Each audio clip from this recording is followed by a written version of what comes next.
নির্বাচনের কাঠামোর মাধ্যমে অবৈধভাবে ক্ষমতা আসতে চান, বাংলাদেশে আমরা জুলাই পর্যন্ত বেঁচে থাকতে তা হতে দেব না। আবার যদি অবৈধ নির্বাচন হয়, যেরকম নির্বাচন হয়, আবার জুলাই নেমে আসবে, আবার আবু সাঈদ উত্তর সরিয়ে নেমে আসবে, আবার শহীদ উসমান হাদি উত্তর সরিয়ে নেমে আসবে ইনশাআল্লাহ। আমি সবাইকে অনুরোধ করবো, আমাদের সবাইকে সজাগ থাকতে হবে। আমরা কি সজাগ থাকবো ইনশাআল্লাহ? ইনশাআল্লাহ আমরা সবাই একসাথে স্লোগান দিব, নারে তাকবীর, নারে তাকবীর, দিল্লি না ঢাকা,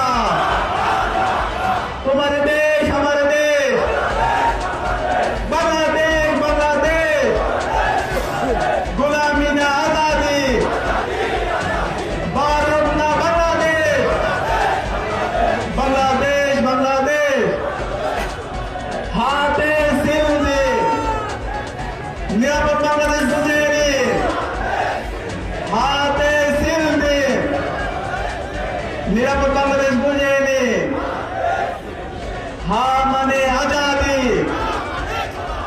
না মানে গোলামি। সত্যি আর নিরপেক্ষ সংবাদ পেতে এখানে CN24 লাইভ নিউজ চ্যানেলটি লাইক করুন, ফলো করুন এবং শেয়ার করুন। আপনার মতামত জানাতে নিচে কমেন্ট করুন, আর ভিডিওটি ভালো লাগলে শেয়ার করতে ভুলবেন না।